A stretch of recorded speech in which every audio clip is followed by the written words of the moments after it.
nakoreye miliyoni 14 z'amanyarwanda mu minsi 2. Can you imagine? Niba uri umuntu uri gutangira forex trading, ikintu cya mbere ugomba kumenya, uri mu nzira ya nyayo mani. Mu nzira ya nyayo, gusa inzira ya nyayo irimo iragoranye kuko uzahura n'ibihombo byinshi. Ababyeyi bawe bakubwiye ko wasaze kubera ko ushaka akazi kaguha amafaranga gahoraho. Njyewe nkwitinga job bwa mbere, ukwezi kwa mbere kurangira, mail yakomezaga mbwira ubu ngubu n'abandi se bamaze guhenga ngo kabiri ngo wicaye hano. Abantu bahembwaga kabiri, bahembwaga gatatu, bahembwaga kane, bahembwaga gatanu, amezi 5, bahembwa amezi 6. Amafaranga bahembwe muri amezi 6 njye nayakoreye umunsi umwe, nakora inshuro zirenze nk'enye. Ndabyibuka muri 2024 nko mu kwa gatanu, kwa gatandatu, kwa karindwi, nakoreye miliyoni 14 z'amanyarwanda mu minsi 2. Can you imagine? Ayo mafaranga umuntu twakoraga akazi kamwe, bakoraga akazi kamuhemba nka 400, bamwe baba bafite n'imodoka zibajyana mu kazi. Ayo mafaranga n'ubu ntabwo arayakorera. Niyo umaze saving ntabwo yakwereka miliyoni cyangwa 500,000 mu myaka 3. So bishatse gusobanura iki? Muri trading ibihombo byose ubona, risque zose ufata, ibintu byose ukora bigaferinga, iri worth it man. Just keep doing it. Make sure every day kuko ari ikintu nyine gicompoundinga kuri success ya muri trading. Impamvu mubwira ibyo ni uko success muri trading ni daily. Success is daily. That means you make money daily, you trade daily, you analyze daily. Uko bigenza se ukanalize umunsi uko bimeze, ukagenda isoko umunsi. Iyo uhombye wahombye no munsi. So na success rero ni umunsi, every day. Success ntabwo success ari ukuza muri trading uhita wubaka inzu, uhita ugura ikibanza, uhita ugura imodoka ya danje. Step by step, ntibishyire ho push. Banza making sure ngo n'umunsi nakora amadolari yanjye makeya ku rwego ruriho, sinzi urwego ruriho, sinzi ko atarakuba amadolari makeya wakora no munsi. Get today I made this blah money successfully. Today I succeeded in this way. No failing of getting no munsi na trading afite igishoro na gicyansha muri size nini, hanyuma isoko rinkuramo rikomeza muri direction yanjye. Kuba ryakomeje muri direction yanjye byanyeretse ko uyu munsi nize ko ngomba kugabanya lot size. Ikibazo cyanjye si kumenya direction isoko rijyemo, si entry, ahubwo ikibazo ni lot size nini. Umenye ngo uno munsi nize somo irindi. So aho wandika amakosa n'ibyo wize getting. Today I learned something about me reducing my lot size. Today I learned something successful. Today you have succeeded still.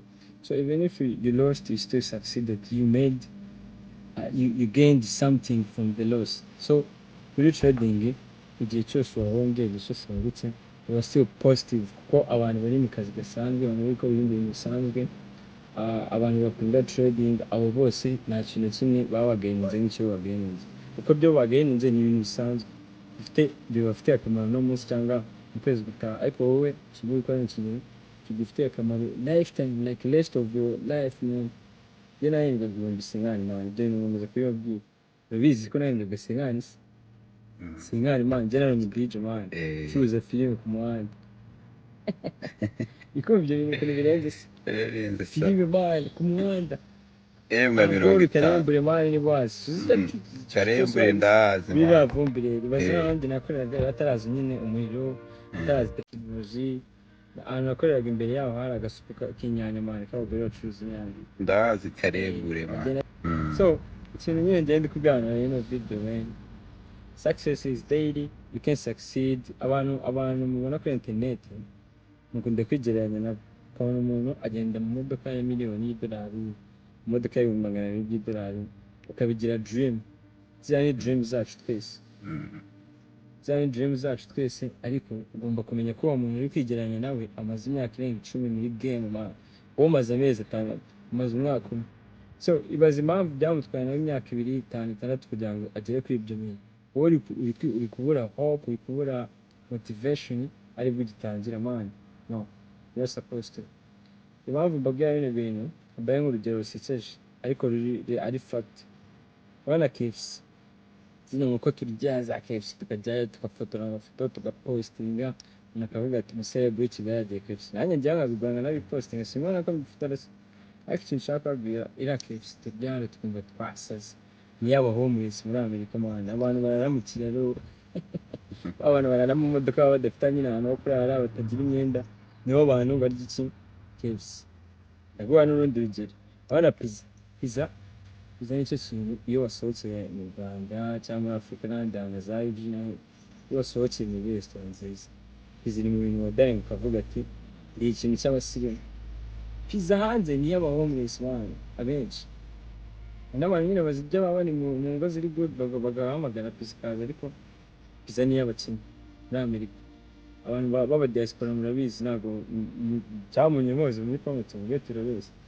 So twegeye twijyana n'abantu bari hanze kandi life standard yabo iri hejuru nk'iyacu, ko umuntu uri hariya ari umukene yaje hano ukabona ari umukire. So icyo ndi kuvuga ni iki, wowe ufata trading uyikore kuri standard y'igihugu urimo, local currency. Niba ukorera amadolari 10 amadolari 10 ntabwo ari amadolari 10, urumva ni abanyarwanda 11,000 baragutyo ubwe tugende mu nyungu amadolari 60, iyi ni inyungu y'ibihumbi 80. Business yunguka ibihumbi 80 hano mu Rwanda ni hano hatu ibihumbi 80 by'inyungu bashaka kubikorera by'inyungu, apana inyungu havuyemo ibishoro, ko niba ibintu byinshi bashora mu birayi bikaranze amakawa n'ibiki, ibyo ni ibintu babinvestinzeho amafaranga yabo, bakinvestinga mu kubaka ibindi bigoro, ibintu byose babubatse hano ni igishoro. Ufashe cya gishoro rero bashyizemo ugakuramo inyungu wakorera, bakubwira ko inyungu bayiteganya mu myaka 15 10. That's how business works. Bino bintu baba muri kubona imishinga minini umuntu aza kuva ku rotage ari nini byinshi agashyira abantu bakajya baza bakamwamamaza n'ibiki, inyungu abateganya inyungu mu gihe cy'imyaka 20 30 ngateganya kugaragaza yashora. Wowe washira amafaranga yakubye gatatu yakubye kane, ariko kubera ko uri kureba motivation z'abantu bari Dubai bari guspendinga amamiliyoni bakoreye mu myaka 10 ushaka kwita yakorera nawe n'umuntu. So ikintu ugomba gukora ni iki, banza ukora ikintu kigutunga umwana, kore trading ikwishirire ahantu kurara, ubashe kuva muri Kigali ugenda ubi Musanze uhamara iminsi 2 wishire amafaranga ya trading. Icyumba cy'ibihumbi 15 man, 5,000 20,000 ugiye kubwira byo ufata noneho agahoteli k'amadolari 100 amadolari desa levels. Banza umekinga sure ko trading iko nyine ikintu kumari, aho niho ukura na motivation ukavuga ibintu nkora biranunze, ibintu nkora imbesheje, ibintu nkora nubwo babyita scam, ariko njyewe imyenda nambaye ni forex ayishi, isa nambaye ni forex ayishi, imodoka ntwara essence niyo yayiguze, umumotari warumwaye ni forex ayishi.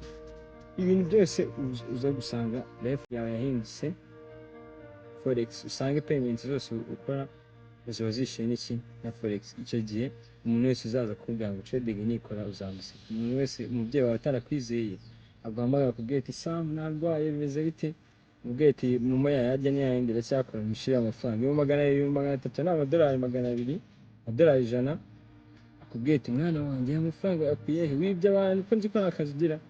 That's what's gonna happen. So niyo uri gutangira trading cyane muri trading muri struggle mo hagati wumva biri kuzonga, you're not focused on your own life. Ntabwo uri kubara muri local currency, uri kwibarira ibintu byo mu mahanga, amahanga kijyanye n'abanyamahanga, kandi abanyamahanga ari standard value. Iyo standard value ntabwo uzayigeraho, kandi iyo standard value nayo ushaka kubarenga. So niyo ushaka kubarenga ugomba understandinga icyo bita step by step. Njyewe nanjye trading bajyaga bambwira ibya risk management simbyumve, bakavuga ugomba kumanaginga risk zawe ngo n'ubrowing n'ibiki, ariko igihe nashakaga amafaranga nayo mfite umuvuduko nashaka gukora nkabona ibiceri byinshi tuvuba vuba.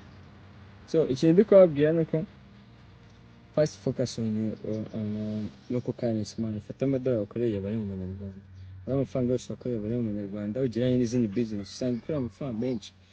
Tugiye kureba nko mu birenga 200,000 mu Rwanda ku kwezi, urenga 200 ari umuntu ukora akazi keza ufite degree za kaminuza ama PhD n'iki, umuntu uhembwa 200 ngo we ntabwo twavuga abakora muri office boy ugenda arimo ama S ahumura turenga mwana ku ma reception runaka, ku ma service center y'amasosiyete y'itumanaho mu Rwanda beza bakora ku mawayenga n'ejo neza fresh, ukora muri za embassy za bara nibo bahembwa amafaranga. kandi ubona ukuntu baba babayeho neza. Ayo mafaranga ugiye ukayagabanya ku munsi, ubona amafaranga umuntu akorera ku munsi. Muri trading wihaye intego yo gushaka amadolari 10 yonyine, 10 yonyine, 20 yonyine, ugukorera 20 ku munsi, mu kwezi iminsi 30 ndetse n'iminsi yenda tuvuge niyo yaba ari 15 cyangwa iminsi 20, n'ubu ku minsi 20 mu kwezi ukorera amadolari 20 ku munsi, ni amadolari $100, ni $600 y'amanyarwanda. N'ubu ufite konti y'amadolari noneho $100 wagura mu kwezi kwa mbere, mu kwezi kwa kabiri ukoresha amadolari yawe $100, uzaba uri able yo gufata amadolari yo gukorera noneho 1000 mu kwezi kwa gatatu.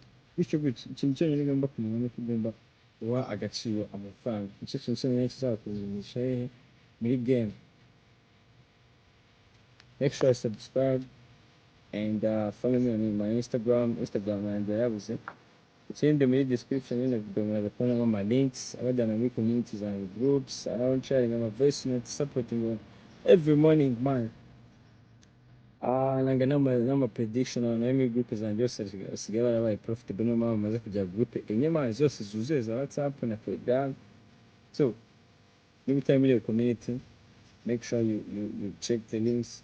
Mu broker mwiza murabuzi ni HFM, link mba nayishyizemo hano, mukunda kubara ngo ni broker mwiza ngo wakoresha, broker ngo ukora gutya na gutya, ni ibintu biri perfect. Afite mobile money, cryptocurrency ushobora deposit. The best broker is HFM. You have to work with him, you have no choice. Check the links in bio, follow what I say. You know ngo HFM ni broker nyawe.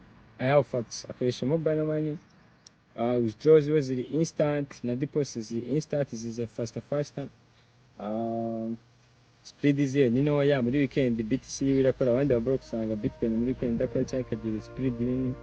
HFM is legit. Even in weekend you can trade man. Zino cryptocurrency after benefits ni channel ya account yitwa ngo Infinity X. Ni account y'abantu bakunda guflipping, kwa kundi ushaka ufite $500 akavangira ngiye gufatamo 5 cents doubling flipping. Afite cyitwa unlimited leverage. Abandi babiri ushaka ufite amadolari $500 bakomeye gushyiramo 0.5 % kuri gold. Akora akubwira ati uri free gukora ibyo ushaka, amafaranga yawe niyo uyamanage uko ushaka. Akajyana n'izindi type account yawe, utanga ama deposit, 100% deposit, everything there. So come to HFM is the only broker, only legit broker. And make sure you subscribe man, I told you that a couple times. Ikindi kintu niba ufite ikibazo ushaka kwibaza, ikibazo wibaza ushaka kumusobanurira, uze kugishyira muri comment. I'm ready to make this very long video for your answer man. Article kubera ko abantu mwicarana ni ibintu bituma nkomeza gupostinga bene bintu, ntabwo nawe posting nzi ko mutari bubirebe. So niba ari ikintu wibaza kuri trading ufite ikibazo, make sure you comment it in the comment and then make sure you get your answer man. Keep in touch. I'm out. No view iriko samtabereka noneho akavuyo.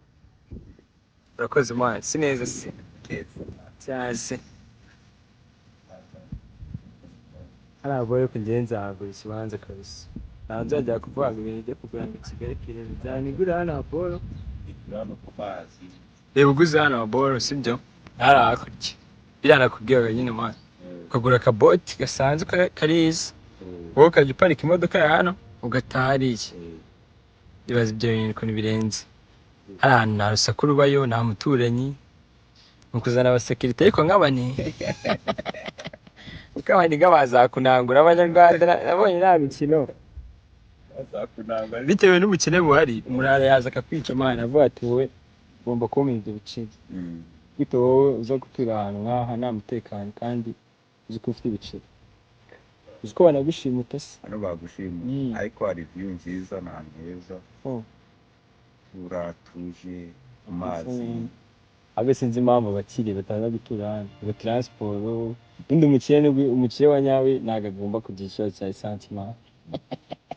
Gute umuntu ari umukire akavuga ngo ngiye yaguze imodoka ariko nanone kugura essence gute?